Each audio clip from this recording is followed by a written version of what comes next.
దేవుని పరిశుద్ధ నామమునకు స్తోత్రం కలుగును గాక. కుడి వచ్చిన మీ అందరికీ, అలాగే ఈ మైకు యంత్రాంగ శబ్దం ద్వారా వింటున్నటువంటి ప్రతి ఒక్క సహోదరునికి సహోదరికి వారి యొక్క కుటుంబానికి ఈ క్రిస్మస్ శుభదినాన ప్రత్యేకమైనటువంటి హృదయపూర్వక వందనాలు తెలియజేస్తూ ఉన్నాం. ప్రభునందు ప్రియమైన సహోదరి సహోదరులారా, ఈరోజు ప్రపంచవ్యాప్తంగా యేసుక్రీస్తు వారి యొక్క పుట్టినరోజును పురస్కరించుకొని స్మరణకు తెచ్చుకుంటూ, జ్ఞాపకానికి తెచ్చుకుంటూ ప్రపంచవ్యాప్తంగా ఉన్నటువంటి క్రైస్తవులందరూ, అలాగే కొంతమంది క్రైస్తవులుగా మారకపోయినా యేసుప్రభు వారి బోధలను, అతని గుణలక్షణాలను, అతని ఔన్నిత్యాన్ని, గొప్పతనాన్ని ఎరిగిన వారు పెద్దలు కూడా మరి క్రిస్మస్ జరుపుకుంటూ ఉన్నారు ప్రపంచవ్యాప్తంగా. అంత మాత్రమే కాకుండా ఎంతోమంది అధికారులు, రాజకీయ నాయకులు, ఎమ్మెల్యేలు, ఎంపీలు, ముఖ్యమంత్రులతో సహా ప్రపంచవ్యాప్తంగా యేసుప్రభు వారి యొక్క పుట్టినరోజును అంగరంగ వైభవంగా సుఖ సంతోషాలతో కుటుంబ సమేతంగా కలిసి జరుపుకుంటున్నారు. కారణం ఏమిటి? యేసుక్రీస్తు వారి యొక్క పుట్టినరోజును మానవ జాతి అంతా ఎంతో సంతోషంగా ఎందుకు జరుపుకుంటున్నారు? దానికి గల కారణం ఏంటి? ఒక వ్యక్తి పుడితే ఆ కుటుంబానికి సంతోషం ఉంటుంది, మహా అయితే వారి బంధుమిత్రులకు సంతోషం ఉంటుంది, ఇంకా బాగా బలగా ఉన్న వ్యక్తులు అయితే ఆ గ్రామానికి సంతోషం ఉంటుంది. కానీ ఒక వ్యక్తి పుడితే అది ఎక్కడో ఇజ్రాయెల్ దేశంలో బెత్లెహేము అనే చిన్న గ్రామంలో యేసుక్రీస్తు అనే వ్యక్తి పుడితే ప్రపంచవ్యాప్తంగా అందరూ ఎందుకు సంతోషించారు అని అంటే దానికి చాలా పెద్ద చరిత్ర ఉంది.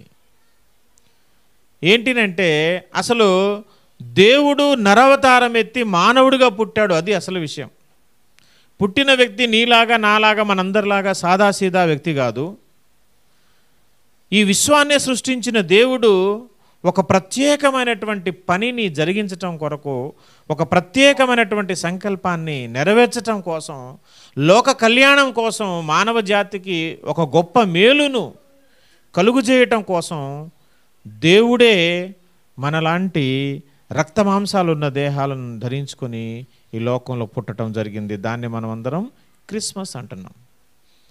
ఎందుకని దేవుడు తన కుమారుణ్ణి ఈ లోకాన్ని మరి మానవ దేహంతో పంపించాడు? ఆ మహిమ లోకాన్ని విడిచిపెట్టి, ఆ మహిమ గల సింహాసనాన్ని విడిచిపెట్టి,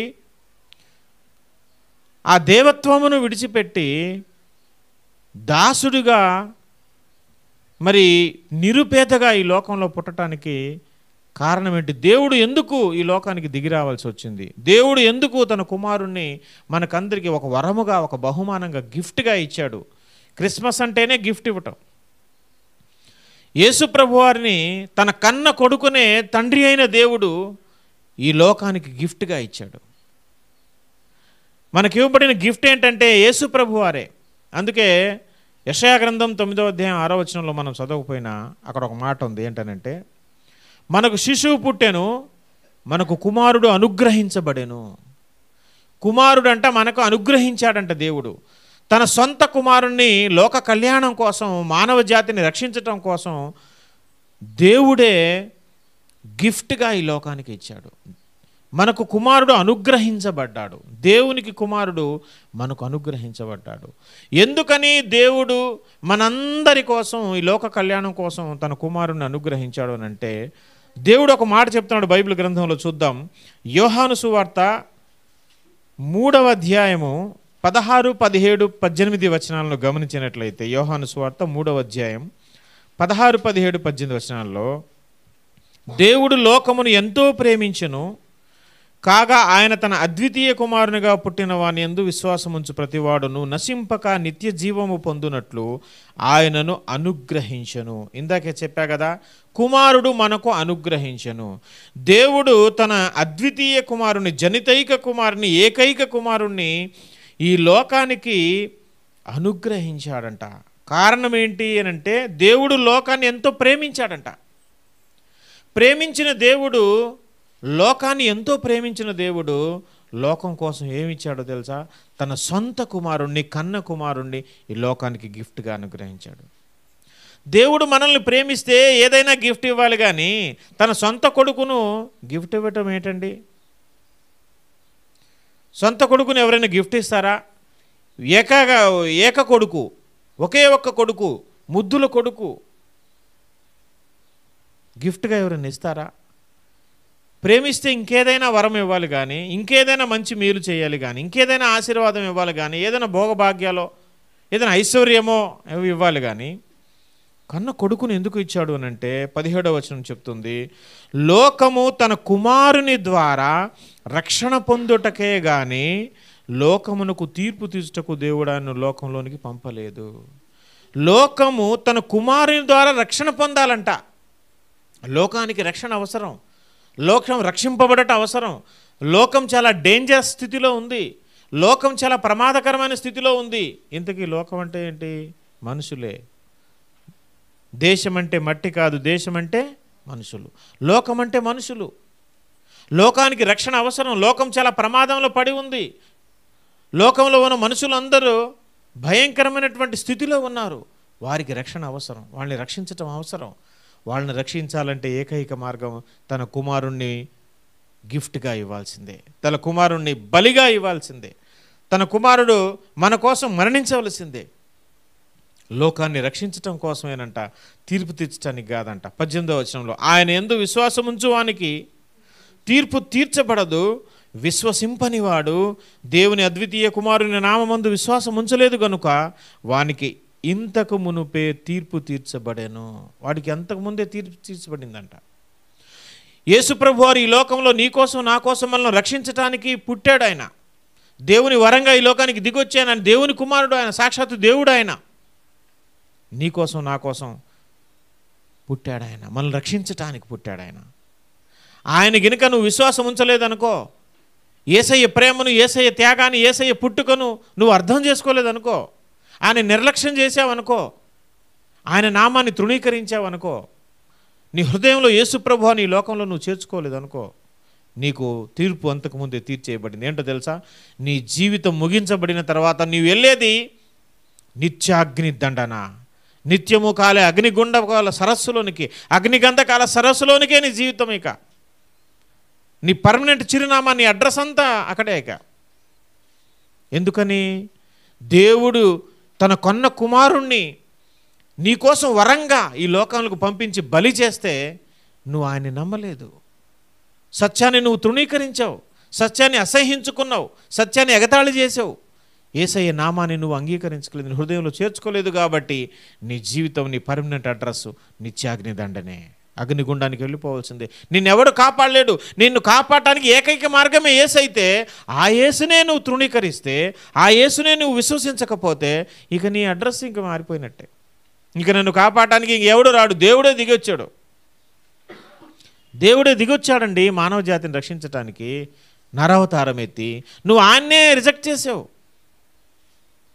నీవు కాదనుకుంటున్న వ్యక్తి, వద్దనుకుంటున్న వ్యక్తి, తిరస్కరిస్తున్న వ్యక్తి ఎవరో కాదు, నీకోసం వచ్చిన దేవుడు. ఆయన నేను రక్షించడానికి వచ్చాడు. ఆయన రక్షించడానికి వచ్చిన ఆయన్నే నరకాగ్ని నుంచి తప్పించడానికి వచ్చాను ఆయన వద్దనుకుంటున్నావు.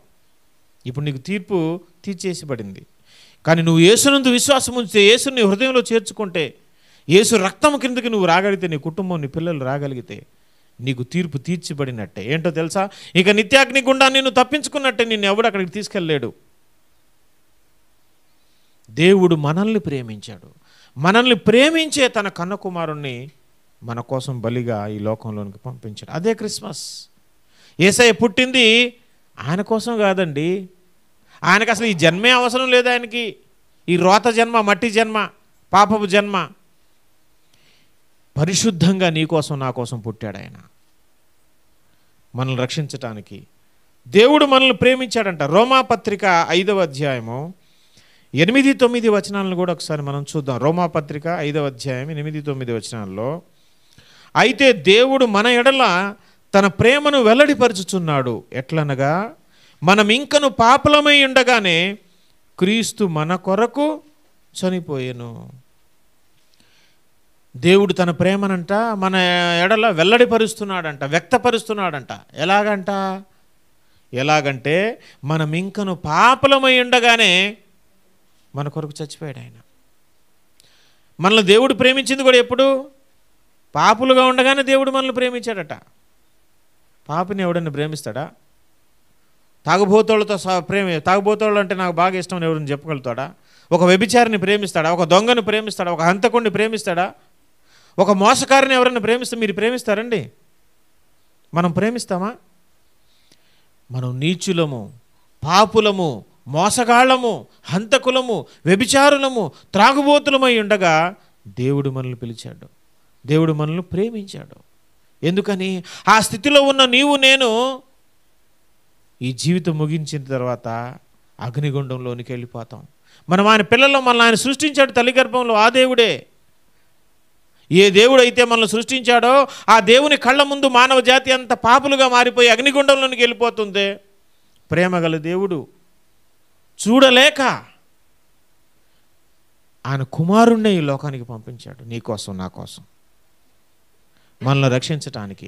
మనం పాపలై ఉండగానే ఆయన మనల్ని ప్రేమించాడండి. 9వ వచనంలో, కాబట్టి ఆయన రక్తం వలన ఇప్పుడు నీతిమంతులుగా తీర్చబడి మరింత నిశ్చయముగా ఆయన ద్వారా ఉగ్రత నుంచి రక్షింపబడుదురు. ఉగ్రత నుంచి ఉగ్రత అంటే ఏంటో తెలుసా? అగ్నిగుండం. ఇప్పుడు యేసయ్య వచ్చి పాపులుగా ఉన్న మన కోసం తన పవిత్రమైన రక్తాన్ని కార్చి మనల్ని నీతిమంతులుగా చేశాడు కదా. ఓకే, నీతిమంతులుగా మారాము. తర్వాత పరిస్థితి ఏంటి అనంటే, తర్వాత అగ్నిగుండం ఉంది. నువ్వు ఇక్కడ కళ్ళు మూస్తే కళ్ళు తెరవగానే కనిపించేది అగ్నిగుండం. దాని నుంచి తప్పించడానికి కూడా ఆయన వచ్చాడు. ఉగ్రత అంటారు దాన్ని. ఆ ఉగ్రత నుంచి తప్పించటానికే నిన్ను నీతిమంతులుగా చేయటం ఒక ఎత్తు, రేపు వెళ్ళబోయే భయంకరమైన అగ్నిగుండం నుంచి రక్షించటం మరొక ఎత్తు. ఈ రెండు కార్యాలు నీలో జరిగించటానికే ఆయన వచ్చాడు. మొదటగా పాపిగా ఉన్న నిన్ను పవిత్రపరిచి నీతిమంతునిగా చేసి ఆ భయంకరమైన అగ్నిగుండం నుంచి తప్పించి దేవుడు ఉండే లోకానికి నిన్ను తీసుకుని వెళ్ళిపోవటం కోసం, నన్ను తీసుకుని వెళ్ళిపోవటం కోసమే యేసు ప్రభువారు ఈ లోకంలో పుట్టాడండి. ఆయనే మనల్ని ప్రేమించాడు ఉగ్రత నుంచి తప్పించటానికంట. మొదటి తెస్సలోనికి రాసిన పత్రిక 5వ అధ్యాయము 9వ వచనంలో చక్కని మాట పౌలు గారు రాశారు. మొదటి తెస్సలోనికలకు రాసిన పత్రిక 5వ అధ్యాయం 9వ వచనంలో, ఎందుకనగా మన ప్రభు అయిన యేసుక్రీస్తు ద్వారా రక్షణ పొందుటకే దేవుడు మనల్ని నియమించను గాని ఉగ్రత పాలగుటకు నియమింపలేదు. యేసు ప్రభువుని మన కోసం దేవుడు నియమించింది ఎందుకోసం తెలుసా? ఎందుకోసం అంట? రక్షణ పొందటానికే కానీ ఉగ్రత పాలగుటకు కాదు. ఉగ్రత అంటే ఏంటి? నరకం పాలగుటకు కాదు, అగ్నిగుండంలోనికి పంపించడానికి కాదు. నిన్ను అగ్నిగుండంలోనికి పంపించే కాడికి అయితే ఆయన ఎందుకు రావటం? అసలు ఆయన వచ్చిందే అగ్నిగుండం నుంచి తప్పించటానికి. అగ్నిగుండం నుంచి తప్పించాలంటే మరి నువ్వు పాపిగా ఉన్న వ్యక్తివి ఎలా తప్పించుకుంటావు? ముందు నీ పాపానికి విరుగుడు జరగాలి, నీ పాపానికి ప్రాయశ్చిత్తం జరగాలి, నిన్ను నీతిమంతునిగా, నిర్దోషినిగా, పరిశుద్ధునిగా ముందు మార్చాలి. అలా మార్చిన నిన్ను రేపు రాబోయే భయంకరమైన అగ్నిగుండం అనే ఉగ్రత నుంచి నిన్ను తప్పించాలి. అందుకే యేసు ప్రభువారు ఈ లోకంలోకి వచ్చాడు. మొదటి యోహాను పత్రిక 4వ అధ్యాయము 9-10 వచనాలు గమనిస్తే, మొదటి యోహాను పత్రిక 4వ అధ్యాయము 9-10 వచనాల్లో, మనము ఆయన ద్వారా జీవించున్నట్లు దేవుడు తన అద్వితీయ కుమారుని లోకంలోనికి పంపెను. దేవుడంట తన అద్వితీయ కుమారుని లోకంలోనికి పంపెను. దీని వలన దేవుడు మన యందుంచిన ప్రేమ ప్రత్యక్షపరచబడెను. మనల్ని దేవుడు అపారంగా ప్రేమిస్తున్నాడంటానికి గుర్తేంటంటే, ఇదిగో ఆయన తన కుమారుని లోకంలోనికి పంపించటమే.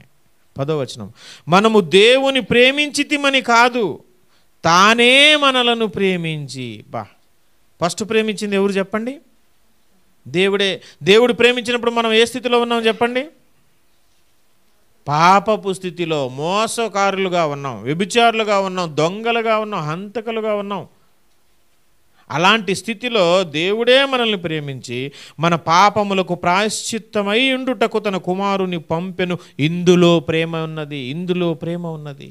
ఎందులో ప్రేమ ఉన్నది?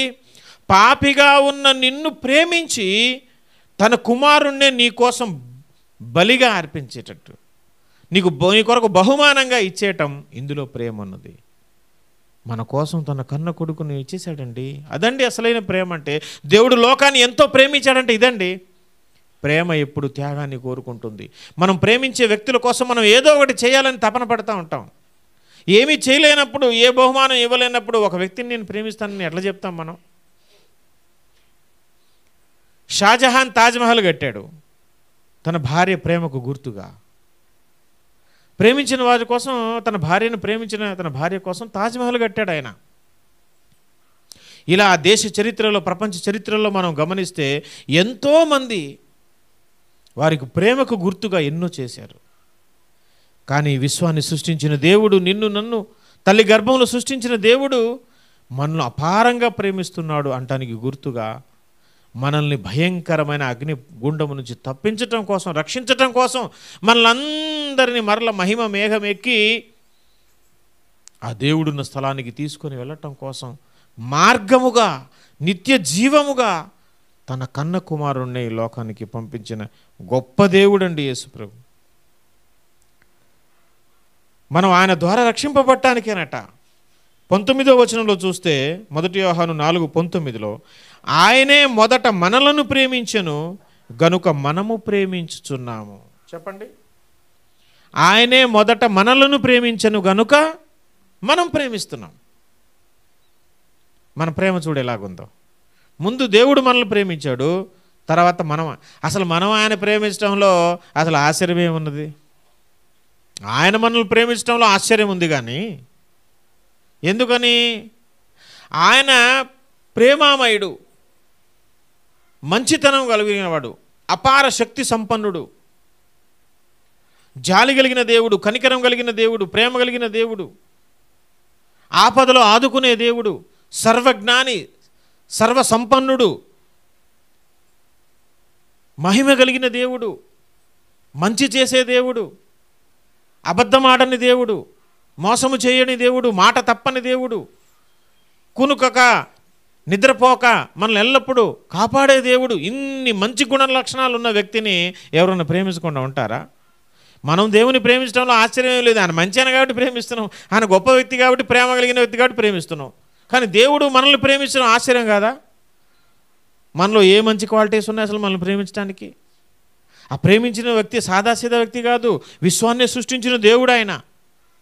మనం ఆయన ప్రేమించడంలో గొప్పతనం ఏమి లేదండి. ఎవరైనా ప్రేమిస్తారా ఆయన? ఎందుకంటే ఆయన అంత మంచి దేవుడు ఆయన. కానీ ఇంత నీచులమైన మనల్ని ఆయన ప్రేమిస్తున్నాడంటే అది గొప్పతనం. మనల్ని ఆయన ముందు ప్రేమించాడు కాబట్టి మనం ఆయన్ని ప్రేమిస్తున్నాం అంటారు. చూడండి, రోమాపత్రిక 8వ అధ్యాయము 28, 29 వచనాలు ఒకసారి చూద్దాం. రోమాపత్రిక 8వ అధ్యాయం 28, 29 వచనాలు చూస్తే, దేవుని ప్రేమించు వారికి అనగా ఆయన సంకల్పము చొప్పున పిలువబడిన వారికి మేలు కలుగుటకై సమస్తమును సమకూడి జరుగుచున్నవని ఎరుగుదుము. కింద ఫుట్నోట్లో సమస్తమును సమకూడి జరిగించుచున్నాడు. దేవుడంట సమస్తమును సమకూర్చి జరిగిస్తున్నాడంట. ఎవరి కోసం జరిగిస్తున్నాడో తెలుసా? తన్ను ప్రేమించు వారికి. వినాలమ్మ జాగ్రత్తగా, నా వైపే చూడాలి అందరూ. దేవుని ప్రేమించే వారికి. ఇక చూడండి, మీరు నాకు సమాధానం చెప్పాలి. దేవుని ప్రేమించేవారంటే ఎవరు? దేవుని ప్రేమించు వారికి అనగా అక్కడే వ్రాయబడి ఉంది. దేవుని ప్రేమించు వారికి అనగా ఆయన సంకల్పము చొప్పున పిలువబడిన వారంట. దేవుని ప్రేమించేవారు ఎవరు చెప్పండి? ఆయన సంకల్పం ఉంటేనే పిలుపు ఉంటుంది. నువ్వు పిలువబడ్డావు, నేను పిలువబడ్డానంటే ఆయన సంకల్పం ఉంది. ఆయన సంకల్ప ప్రకారమే మనం పిలువబడ్డాము. ఆయన్ను పిలిచిన వారే ఆయన్ని ప్రేమించేవారంట. మనమే ఎందుకు దేవుణ్ణి ప్రేమిస్తున్నాం? లోకంలో ఇంతమంది ఉండగా కొద్దిమంది మాత్రమే దేవుణ్ణి ఎందుకు ప్రేమిస్తున్నారు? దేవుడు అందరినీ ప్రేమించాడు కదా లోకంలో.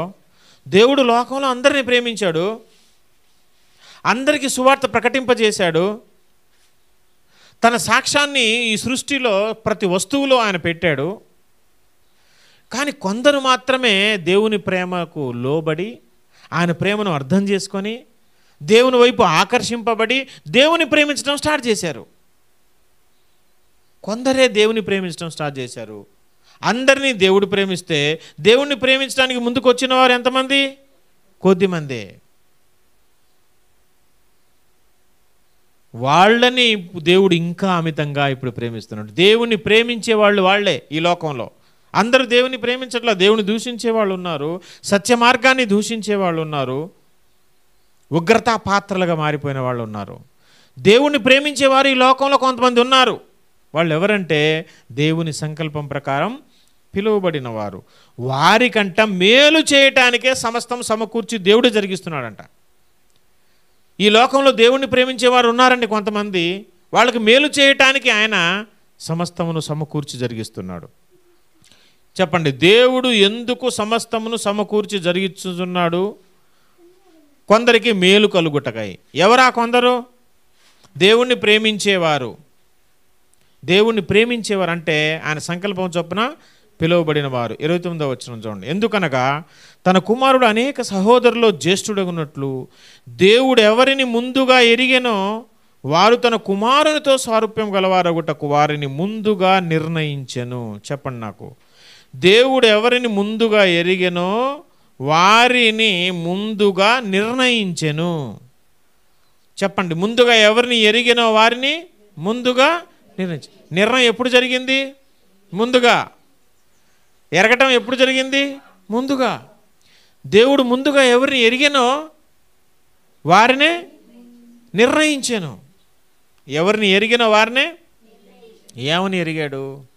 ఏమని ఎరిగాడంటే, నేను లోకంలో ఉన్న ప్రతి మనిషిని ప్రేమిస్తున్నాను కదా, నా ప్రేమకు విధేయులై నన్ను ప్రేమించడానికి ఎవరైతే ముందుకొచ్చి నా వైపు తిరిగారో, నా మాట చేత ఆకర్షింపబడ్డారో, ఎవరు నన్ను ప్రేమించడం స్టార్ట్ చేశారో ఆ లిస్ట్ అంతా ముందే తెలిసిపోయింది ఆయనకి.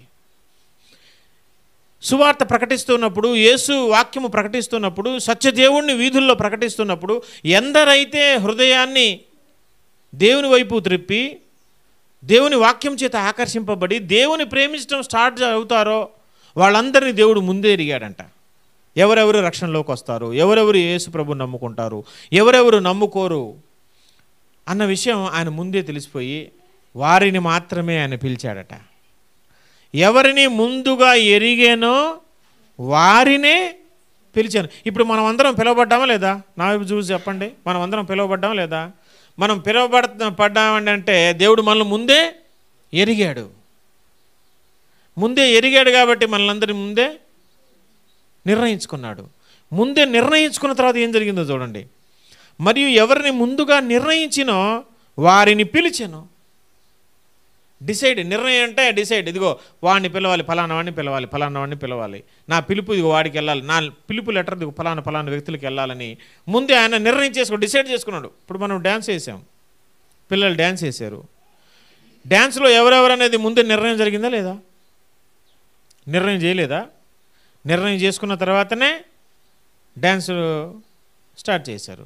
వాళ్ళు మాత్రమే చేశారు. ఇక్కడ నిర్ణయించబడిన వాళ్ళే, పిలుపు అందుకున్న వాళ్ళే చేశారు. ఎవరికి ఇన్విటేషన్ వచ్చిందో వాళ్ళే చేశారు.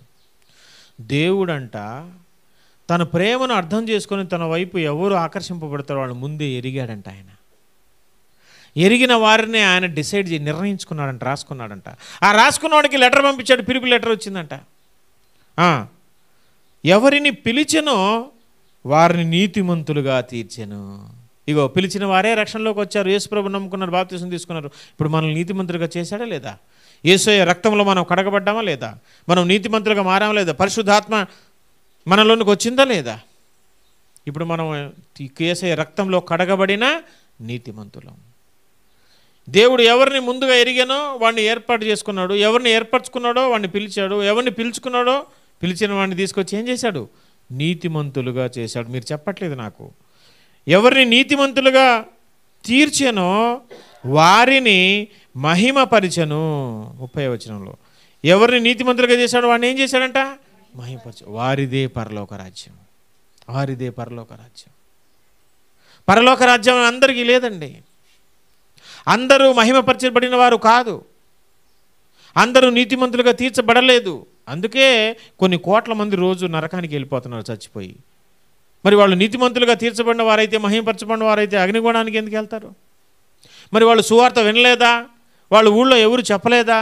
యేసయ్య ప్రేమ గురించి ఎవరు చెప్పలేదా అంటే చెప్పారు, చాలాసార్లు విన్నారు, కానీ దానికి వాళ్ళు లోబడలేదు, దానికి వాళ్ళు విధేయులు కాలేదు. యేసయ్య నామమందు వారు విశ్వాసం ఉంచలేదు. వాళ్ళకు తీర్పు అంతకుముందే తీర్చబడింది, ముందే జరిగిపోయింది, వీళ్ళు నరకాగ్ని గుండానికి వెళ్ళిపోతారని. దేవుడు ముందే ఎరిగాడు సమస్తం. మనం లోబడ్డామండి, నీవు నేను లోబడ్డాం. ఈరోజు మనం ఇక్కడ కూర్చొని దేవుని మాటలు ఎందుకు వింటున్నాం? మనం ఒకప్పుడు సువార్తకు లోబడ్డాం, నిజమైన దేవుడు యేసయ్యని తెలుసుకున్నాం, దానికి విధేయులయ్యాం, మన తర్కాన్ని ఉపయోగించాం, మన జ్ఞానాన్ని ఉపయోగించాం. నిజమే కదా, ఎంత గొప్ప దేవుడు, ఎంత అద్భుతాలు చేసే దేవుడు, ఆయన మనకు తోడుగా ఉంటే ఎన్ని ఆశీర్వాదాలు, మన కోసం ప్రాణం పెట్టిన దేవుడు, మన కోసం దిగి వచ్చిన దేవుడు, ఇవన్నీ అర్థం చేసుకున్నాం కాబట్టి మనం దేవుని వైపు తిరిగాము. మనం ఇలా తిరుగుతామని ఆయన ముందే తెలుసు కాబట్టి మనం నిర్ణయించుకొని మనకు పిలిపించాడు. ఎంత గొప్ప ఆశీర్వాదం. ప్రియమైన సహోదరి సహోదరుడా, నీ జీవితం ఎలాగున్నది? నువ్వు నిజ దేవుణ్ణి అంగీకరిస్తున్నావా? నీ చెవులకు సువార్త యేసు ప్రభువు గురించి ఎవరైనా చెప్పినప్పుడు నువ్వు దానికి విధేయుడవుతున్నావా? ఆలోచిస్తున్నావా? ఇది ఎంతవరకు వాస్తవం అనేది ఆలోచిస్తున్నావా? నిజ దేవుణ్ణి తెలుసుకోకపోతే, యేసయ్యని నీ జీవితంలో నీ కుటుంబంలో ఆహ్వానించకపోతే మరణం ఏ క్షణానైనా నిన్ను కబళిస్తుంది. జాగ్రత్త. మరణం కబళించిన తర్వాత మనల్ని ఎవడు కాపాడలేడు. కాబట్టి మన బ్రతుకుండగానే, మన గొంతులో ప్రాణం ఉండగానే నిజమైన దేవుణ్ణి యేసయ్యను మన హృదయంలో చేర్చుకోవాలి, మన కుటుంబంలో చేర్చుకోవాలి. యేసయ్యను నమ్ముకుంటే, యేసయ్య రక్తం కిందకు నువ్వు రాగలిగితే రేపు మరణించిన తర్వాత వెళ్ళబోయే భయంకరమైన అగ్నిగుండం నుంచి, ఆ ఉగ్రత నుంచి నువ్వు తప్పించబడతావు. ప్రియ సహోదరి సహోదరుడా, జ్ఞాపకం చేసుకో. అందుకే మన కోసం దేవుడంట సమస్తమును సమకూర్చి జరిగిస్తున్నాడు. మనకి ఇవన్నీ సమకూడి జరిగిస్తున్నాడు అండి. ఎందుకంటే మనకు మేలు చేయడానికి వచ్చాడు ఆయన. ఆయన మన అల్టిమేట్ గోల్ ఏంటి? అయింది మనల్ని నరకాగ్ని నుంచి తప్పించడానికి ఆయన వచ్చింది. ఆయన సమకూర్చి జరిగిస్తే ఎలాగుంటుందో కొన్ని విషయాలు మనం చర్చించుకొని ముగించుకుందాం. యేసు ప్రభు వారి పుట్టుకను గురించి ఒకసారి మనం ఆలోచన చేద్దాం. లూకాసు వార్త 2వ అధ్యాయము మొదటి నుంచి ఒక 7 వచనాలు నేను చదువుతాను, చూడండి. లూకాసు వార్త 2వ అధ్యాయం మొదటి నుంచి. ఆ దినములలో సర్వలోకమునకు ప్రజాసంఖ్య వ్రాయవలనని కైసరు ఔగుస్తు వలన ఆజ్ఞ ఆయను. చూడమ్మా, ఆ దినాల్లో అంట ప్రజాసంఖ్య అంటే ఏంటి తెలుసా? జనాభా లెక్కలు రాయటం చాటింపేశారంట. జనాభా లెక్కల కోసం ఏ ఊరోళ్ళు ఆ ఊరికి వెళ్ళిపోవాలి. జనాభా లెక్కలు మరి లెక్కిస్తూ ఉన్నారు. కాబట్టి ఎవరెవరు ఎక్కడెక్కడ ఏ ఏ ఊళ్ళో వ్యాపారాలతోనో ఏదేదో రకరకాల కారణాలను బట్టి ఎక్కడెక్కడ ఉన్నా మీ గ్రామానికి, స్వగ్రామానికి మీరు వెళ్ళిపోవాలి అని చాటింపు వేశారు. అప్పుడు ఇది కురేనియు సిరియా దేశమునకు అధిపతి అయి ఉన్నప్పుడు జరిగిన మొదటి ప్రజాసంఖ్య. అందరూ ఆ సంఖ్యలో వ్రాయబట్టకు తమ తమ పట్టణమునకు వెళ్ళిరి. యోసేపు దావీదు వంశంలోను గోత్రంలోను పుట్టినవాడు గనుక తనకు భార్యగా ప్రదానం చేయబడి గర్భవతి అయి ఉండిన మరియతో కూడా ఆ సంఖ్యలో వ్రాయబడుటకు గలిలయలోని నజరేతు నుండి యూదయలోని బెత్లెహేము అనబడిన దావీదు ఊరికి వెళ్ళెను. మరియమ్మ యోసేపులు ఉన్నారు. వాళ్ళిద్దరికి ప్రదానం చేయబడింది. పెళ్లి కాలేదు, ఇంకా వారు ఏకం కాలేదు, శారీరకంగా కలుసుకోలేదు. అయితే వాళ్ళ కబురు వచ్చింది. ఏమని? జనాభా లెక్కలు కౌంట్ చేస్తున్నారు, ఎవరు ఊళ్ళకు వాళ్ళు వెళ్ళిపోవాలని. అప్పుడు వీళ్ళు ఎక్కడున్నారు? అక్కడ ఉంది చూడండి, ఎక్కడి నుంచి ఎక్కడికి వెళ్ళారో. 5వ వచనం. గలిలయలోని నజరేతు నుండి యూదయలోని బెత్లెహేము అనబడిన దావీదు ఊరికి వెళ్ళెను. వీళ్ళు ఎక్కడున్నారంట? గలిలయ అనే దేశంలో ఉన్నారు. గలిలయ దేశంలోని నజరేతు, చెప్పండి ఏ ఊరు? గలిలయ దేశంలోని నజరేతు అనే ఊళ్ళో యోసేపు మరియమ్మలు ఉన్నారు. వీళ్ళు కబురు వచ్చింది. అక్కడ నుంచి బయలుదేరి ఎక్కడికి వెళ్ళారు తెలుసా? వీళ్ళు యూదయ దేశానికి వెళ్ళారు. గలిలయ దేశం నుంచి యూదయ దేశానికి వెళ్ళారు. యూదయ దేశంలో ఎక్కడికి వెళ్ళారు అంటే బెత్లెహేము అనే చిన్న పట్టణం అన్నమాట. ఆ ఊరికి వెళ్ళారు. దానికి ఇంకొక పేరు ఉంది, ఏంటో తెలుసా? దావీదు ఊరు. ఆ ఊరి పేరు ఏంటి చెప్పండి? అక్కడే ఉంది ఆ మాట. ఏమని? బెత్లెహేము అనబడిన దావీదు ఊరికి వెళ్ళాను. ఎందుకంటే ఈ యోసేపు మరియమ్మలు అక్కడ జనమే, వీళ్ళందరూ అక్కడి నుంచి వచ్చిన వాళ్ళే. వీళ్ళ తాత ముత్తాతలంతా, వాళ్ళ వృక్షం అంతా అక్కడే ఉంది. దావీదు సంతానం నుంచి వచ్చినవాడే యోసేపు. దావీదు ఊరది, వాళ్ళ తాత ముత్తాతలంతా అక్కడే ఉన్నారు. ఇప్పుడు జనాభా లెక్కలు రాయబడాలంటే వాళ్ళు అక్కడికి రావాలి. అందుకోసం మరియాను యోసేపు బెత్లెహేముకి వచ్చారు. నాకు చెప్పాలి, మీరు మరియమ్మ యోసేపులు గలిలయలోని నజరేతు అనే ఊరు నుండి యూదయలోని బెత్లెహేం అనే గ్రామానికి ఎందుకు వచ్చారు? చెప్పండి, ఎందుకు వచ్చారు? జనాభా లెక్కల కోసం వచ్చారు. మర్చిపోకూడదు మీరు, జనాభా లెక్కల కోసం వచ్చారు. అయితే తర్వాత చూడండి 6వ వచనం. వారక్కడ ఉన్నప్పుడు ఆమె ప్రసవ దినములు నిండెను గనుక తన తొలుచూలు కుమారుని కని పొత్తిగుడ్లతో చుట్టి సత్రములతో వారికి స్థలం లేనందున ఆయన పశువుల తొట్టెలో పరుండబెట్టెను. చూడండి, ఎక్కడ పరుండబెట్టేని? పశువుల తొట్టెలో. అక్కడ ఉన్నప్పుడు ఆమె ప్రసవ దినాలు నిండిపోయాయంట. కుమారుణ్ణి కనేసింది. ఆ కుమారుడు ఎవరు? యేసు ప్రభువారు. వీళ్ళు వెళ్ళింది దేనికోసం? జనాభా లెక్కల కోసం. కానీ అక్కడ పుట్టింది ఎవరు? ఇప్పుడు యేసు ప్రభువారు. యేసు ప్రభువారు బెత్లెహేము అనే ఊరిలో పుడతాడని పాత నిబంధన గ్రంథంలో, ధర్మశాస్త్ర గ్రంథంలో దేవుడు ప్రవక్తల చేత చెప్పించాడు, రాయించాడు. అందరూ చదువుకున్నారు, అందరూ తెలుసది. ఇప్పుడు యేసు ప్రభువారు మరియమ్మేమో నిండు చూలాలుగా ఉంది, గర్భవతి ఉంది, ప్రసవ దినాలు దగ్గరకు వచ్చే సమయం ఏర్పడింది. ఇప్పుడు నజరేతులోనే ఉందనుకో, గలిలయ దేశంలో ఉందనుకో. యేసు ప్రభువారు ఇప్పుడు ఎక్కడ పుడతాడు? నజరేతులోనే పుడతాడు. గలిలయ దేశంలోనే నజరేతులోనే పుడతాడు ఆయన. కానీ ఇప్పుడేం జరిగింది? ఇక్కడ ప్రజాసంఖ్య అంటే జనాభా లెక్కల కోసం చాటింపు వేస్తే వాళ్ళందరూ యూదా దేశానికి వెళ్ళారు. జనాభా లెక్కలు అనే పేరు ఒకవేళ లేకపోతే ఇప్పుడు యేసు ప్రభు వారు ఎక్కడ పుట్టి ఉండేవాళ్ళు నాకు చెప్పట్లేదమ్మా మీరు. నజరేతు, గలిలయలోని నజరేతులో పుట్టేవాడు. నజరేతులో పుడితే మరి అంతకుముందున్న ప్రవక్తలు చెప్పిన ప్రవచనాలని, దేవుడు చెప్పిన మాట అంతా అబద్ధం అయిపోద్ది కదా. ఇప్పుడు వీళ్ళు ఎక్కడికి వెళ్ళాలి? బెత్లెహేంకి వెళ్ళాలా? అక్కడికి వెళ్ళాలంటే ఎట్లా వెళ్తారు? మరి ఏ కారణం లేకుండా ఎట్లా వెళ్తారు? అందుకే జనాభా లెక్కలనే పేరు కల్పింపజేశాడు దేవుడు అక్కడ.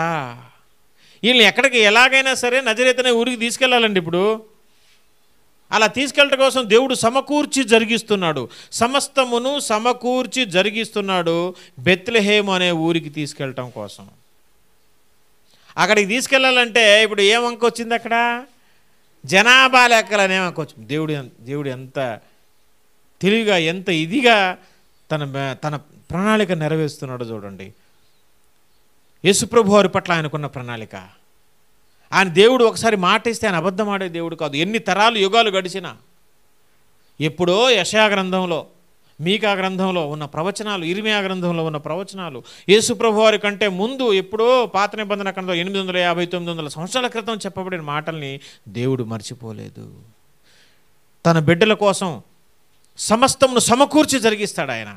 గలిలయలో ఉన్నారు, ధర్మశాస్త్రం ఏమో ప్రవక్తల చేత నజరేతులో పుడతాడని రాపించాడు. ఇప్పుడు నజరేతుకు రావాలంటే ఎట్లా వస్తారు? అందుకే జనాభా లెక్కల పేరు మీద వాళ్ళని అక్కడికి రప్పించాడు. Point number 1. సరే, అక్కడికి వచ్చాడు, యేసు ప్రభు వారు పుట్టారు. పుట్టిన తర్వాత ఏం జరిగిందో చూద్దాం. మత్తయి సువార్త 2వ అధ్యాయము 13 నుంచి చదువుతాం చూడండి. మత్తయి సువార్త 2వ అధ్యాయం 13 నుంచి. వారు వెళ్ళిన తర్వాత ఇదిగో ప్రభుదూత స్వప్నమందు యోసేపునకు ప్రత్యక్షమై, హేరోదు ఆ శిశువును సంహరింపవలనని ఆయన వెదకబోచున్నాడు గనుక నీవు లేచి ఆ శిశువును ఆ తల్లిని వెంటబెట్టుకొని ఐగుప్తునకు పారిపోయి నేను నీతో చెప్పు వరకు అక్కడనే ఉండమని అతనితో చెప్పాను. ఇగో జ్ఞానులు వచ్చారు కదా, యేసుప్రభువాన్ని పూజించారు కదా, వెళ్ళిపోయారు కదా. వెళ్ళిపోయిన తర్వాత దేవదూత వచ్చి యోసేపు మరియమ్మకు చెప్పాడు, మీరు ఇక్కడ ఉండొద్దు ఇంకా నజరేతులో. ఇక్కడ నుంచి పిల్లోడిని ఎత్తుకొని ఎక్కడికి వెళ్ళిపోమంటున్నాడు? ఐగుప్తుకి వెళ్ళిపోను, పారిపో. పిల్లోడిని తీసుకొని వాళ్ళ అమ్మని తీసుకొని ఐగుప్తుకు పారిపో. ఎందుకంటే ఇక్కడ హేరోదు రాజు చంపేయాలని చూస్తున్నాడు.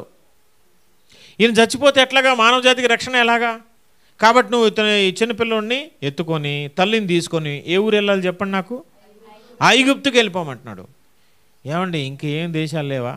ఐగుప్తుకే ఎందుకు వెళ్ళిపోవాలి? ఎందుకు వెళ్ళిపోవాలంటే అక్కడ కింద చూడండి 15వ వచనం 14. అప్పుడు అతడు లేచి రాత్రివేళ శిశువుని తల్లిని తోడుకొని ఐగుప్తునకు వెళ్ళి ఐగుప్తులో నుండి నా కుమారుని పిలిచి తిని అని ప్రవక్తల ద్వారా ప్రభువు చెప్పిన మాట నెరవేర్చబడినట్లు హేరోదు మరణం వరకు అక్కడ ఉండెను. పాత నిబంధన గ్రంథంలో ప్రవక్తల ద్వారా దేవుడు ఒక మాట రాయించాడు. ఏమని తెలుసా? ఐగుప్తులో నుండి నా కుమారుని పిలిచి తిని. మరి ఆ మాట నెరవేరాలంటే ఇప్పుడు యేసుప్రభు వారు ఎక్కడ ఉండాలా? ఐగుప్తుకు తీసుకెళ్ళాలి. అందుకోసం ఐగుప్తుకు తీసుకెళ్లారు. చూడండి ఎంత ప్లాన్గా జరుగుతుందో చూడండి. సమస్తమును సమకూర్చి జరిగించే దేవుడు మన పక్షాన ఉన్నాడు. ఆయన సంకల్ప చొప్పున, ఆయన నిర్ణయం చొప్పున నీ పట్ల నా పట్ల కూడా దేవునికి ఒక ప్రత్యేకమైన ప్రణాళిక, నిర్ణయం ఉన్నది. సమస్తమును సమకూర్చి మన పట్ల కూడా జరిగించే దేవుడు ఆయన. ఆయన ఐగుప్తులోంచి నా కుమారుని పిలిచి తిని అని అక్కడ రాయించాడంటే ఇప్పుడు యేసుప్రభు వారు ఐగుప్తులో ఉండాలా. అందుకే తీసుకుని వెళ్ళిపోమన్నారు, ఐగుప్తుకు తీసుకుని వెళ్ళిపోయారు. తర్వాత చూడండి 19వ వచనం చూడండి. హేరోదు చనిపోయిన తర్వాత ఇదిగో ప్రభుదూత ఐగుప్తులో యోసేపునకు ప్రత్యక్షమై స్వప్నమందు ప్రత్యక్షమై నీవు లేచి శిశువును తల్లిని తోడుకొని ఇజ్రాయేలు దేశమునకు వెళ్ళుము. శిశువు ప్రాణం తీయజూచువారు చనిపోయిరని చెప్పాను. అప్పుడు అతడు లేచి శిశువును తల్లిని తోడుకొని ఇజ్రాయెల్ దేశానికి వచ్చాను. అయితే అర్కెలాయు తన తండ్రి అయిన హేరోదుకు ప్రతిగా యూదయ దేశం ఏలుచున్నాడని విని అక్కడికి వెరచి స్వప్నమందు దేవుని చేత బోధింపబడిన వాడై గలిలియ ప్రాంతములకు వెళ్ళి నజరేతను ఊరికి వచ్చి అక్కడ కాపురం ఉండెను. ఇక్కడ చూడండి, ఇక ఐగుప్తులో నుంచి ఇక దేవదూత వచ్చి ఇక వాడు హేరోదు చనిపోయాడు, ఇక పిల్లలను తీసుకొని మళ్ళీ యూదయ దేశానికి ఎక్కడైతే పుట్టాడు అక్కడ తీసుకొని వెళ్ళిపో అంటాడు. అప్పుడు యోసేపు మరి ఆ పిల్లలను ఎత్తుకొని వస్తారు. వచ్చి చూస్తే యూదయ దేశంలో హేరోదు అయితే చనిపోయాడు కానీ అతని కొడుకు పరిపాలిస్తున్నాడు. వాడైనా సరే చంపేస్తాడు యేసుప్రభుని. అప్పుడు మళ్ళీ దేవదూత కనపడి వద్దొద్దు, నువ్వు మళ్ళీ యూదయ దేశానికి వెళ్ళొద్దు, ఆ హేరోదు కొడుకు పరిపాలిస్తున్నాడు, మళ్ళీ చంపేస్తాడు, కాబట్టి నువ్వు ఎక్కడికి వెళ్ళంటే ఇప్పుడు గలిలయలోని నజరేతను ఊరికి తీసుకెళ్ళు. గలిలయలోని నజరేతను ఊరికి అసలు అంతకుముందు ఇక్కడి నుంచే కదా వీళ్ళు వెళ్ళింది, మళ్ళీ ఇక్కడికి తీసుకెళ్ళన్నాడు. తీసుకెళ్ళారంట. కాపురం ఉండెను, వచ్చి అక్కడ కాపురం ఉండెను. ఆయన నజరేయుడు అనబడునని ప్రవక్తలు చెప్పిన మాట నెరవేరినట్లు ఇలాగ జరిగాను. మళ్ళీ నజరేతుకి ఎందుకు వచ్చారో తెలుసా? ఆయన నజరేయుడు అని పిలువబడతాడని ప్రవక్తలు మరి ధర్మశాస్త్రంలో ప్రవక్తల గ్రంథాల్లో రాశారు. ఏమ్మా, ఆయన నజరేయుడు అర్థమైందా? నజరేయుడు అంటే నజరేతు అనే పట్టణంలో నివసించేవాడు అనే పేరు ఆయనకు వస్తుందంట అని ప్రవక్తలు రాశారు. మరి అక్కడికి వెళ్ళలేదనుకో ఆ మాట అబద్ధం అయిపోతుంది. దేవుడు అబద్ధం ఆడినోడు అవుతాడుగా. దేవుడు ఎప్పుడైనా అబద్ధం ఆడతాడా? ఇప్పుడు అది జరగటం కోసం మళ్ళీ నజరేతు అనే ఊరికి తీసుకెళ్ళాడు. అప్పుడు ప్రవక్తలు రాసిన వచనాలన్నీ మళ్ళీ ఫుల్ఫిల్మెంట్ జరిగింది, నెరవేరిపోయాయి. దేవుడు ఎలాగా తన బిడ్డల పట్ల తన కన్న కుమారుని లోకానికి పంపించి ఆయన పట్ల తన కార్యాలు ఎలా చేస్తున్నాడో చూడండి. పక్క ప్రణాళిక ప్రకారం, ఆయన ప్రవచనాల ప్రకారం. అందుకే ప్రవచనాలు నెరవేర్చడానికే యేసుప్రభు వారు వచ్చారు ఈ లోకానికి. ఆయన పుట్టుక నుంచి మొదలు పెట్టుకుంటే ఆయన చేసే ప్రతి పని కూడా ప్రవచనానుసారంగానే జరిగింది. ఆయన చనిపోయి సిలువలో చివరి మాట పలికింది కూడా ప్రవచనానుసారమే. ధర్మశాస్త్రంలో ప్రవక్తలు రాసిన దాని ప్రకారమే. సమస్తమును సమకూర్చి దేవుడే జరిగించాడు. ప్రియ సహోదరి సహోదరుడా, నీ పట్ల నా పట్ల కూడా దేవునికి ఒక ప్రణాళిక ఉన్నది. సమస్తమును సమకూర్చి మనకు మేలు కలిగించటానికే జరిగించేవాడండి మనం నమ్ముకున్న దేవుడు. మనల్ని ఈ లోకం నుంచి రక్షించింది దేనికోసం? మనల్ని పరలోకానికి తీసుకెళ్ళటం కోసం. ఎంత ప్లాన్గా ఈ లోకంలో పాపంలో బ్రతుకుతున్న మనల్ని రక్షించాడు ఆయన. రక్షించటమే కాదు, రక్షించి నీతిమంతులుగా చేసి పరిశుద్ధాత్మను అనుగ్రహించి మనం అడిగినప్పుడల్లా మన ప్రార్థనకు జవాబులు అనుగ్రహిస్తూ ఎన్నో మేళ్ళు ఉపకారాలు మన పట్ల మన బిడ్డల పట్ల జరిగిస్తూ ఎన్నో ఉద్యోగములు ఎన్నో వ్యాపారంలో మనకు మేలు చేస్తూ సహాయము చేస్తూ మనకు మంచి ఆరోగ్యాన్ని ప్రసాదిస్తూ ప్రతి ఆర్థిక సమస్య నుంచి బయటికి తీసుకొస్తూ మంచి మనశ్శాంతిని ప్రసాదిస్తూ ఎన్నో వరాలను ఇస్తూ ఎంతో ప్రణాళికబద్ధంగా పకడ్బందీగా ఎంతోమంది దేవదూతలు మన చుట్టూ బాడీగార్డ్లా ఉంచుతూ మనల్ని కాపాడుతున్నాడు. ఎందుకో తెలుసా? మనకు మేలు జరగటం కోసం, ఉగ్రత నుంచి తప్పించడం కోసం. మన పట్ల కూడా దేవునికి ఒక ప్రత్యేకమైన ప్రణాళిక ఉన్నది. ఆ ప్రణాళిక ప్రకారం నీకు మేలు చేసుకుంటూ వెళ్ళిపోతాడు ఆయన. మనం చేయవలసిందల్లా ఒకటే, ఆయనకు సంపూర్ణంగా లోబడి మన జీవితాంతం ఆయన ఆజ్ఞలను పాటిస్తూ, ఆయన కట్టడలను అనుసరిస్తూ, ఆయన మార్గంలో నడుస్తూ, ఆయనకు హత్తుకొని, ఆయన మీద ఆనుకొని, ఆయనకు సంపూర్ణ విధేయులై ముందుకెళ్తే చాలు, సమస్తమును సమకూర్చి ఏ ఏ సమయంలో నీకు ఏమి ఇవ్వాలో అది ముందే రాసిపెట్టి నిర్ణయించి ఉన్నాడు ఆయన. ఆ టైంలో ఖచ్చితంగా నీకు అది ఇస్తాడు. నీ పట్ల, నా పట్ల దేవుని ప్రణాళిక ఉన్నది ప్రియులారా. ఎప్పుడు ఏది చేయాలో అది ఆయనకి తెలుసు, ఆయన చేతిలో ఉంది. యేసయ్య జీవిత చరిత్రను చూసాం. ఎప్పుడు ఏది జరగాలో, ఎక్కడి నుంచి ఏ ఊరికి వెళ్ళాలో, ఎక్కడికి వెళ్ళి తీసుకెళ్లాలో సమస్తం ఆయన చిత్తానుసారంగా తీసుకెళ్ళాడు. మన జీవితాల్లో కూడా అంతే. ఎప్పుడు మనల్ని దేవుడు ఆశీర్వదించాలనుకుంటాడు, అప్పుడు ఆశీర్వదిస్తాడు. ఎప్పుడు ఏ మేలు చేయాలో ఆయనకి తెలుసు. సమస్తమును సమకూర్చి జరిగించే గొప్ప దేవుణ్ణి మనం కలిగి ఉన్నందుకు ఈ భూమి మీద మనం చాలా అదృష్టవంతులం. క్రిస్మస్ అంటే ఇదేనండి. లోకంలో ఉన్న నిన్ను, నన్ను పాపపు సంఖ్యల నుంచి విడిపించి పరిశుద్ధునిగా చేసి పరలోక రాజ్యానికి తీసుకుని వెళ్ళటం కోసం, అగ్నిగుండాన్ని తప్పించడం కోసం యేసు ప్రభువారు మన కోసం ఈ లోకంలో పుట్టాడు.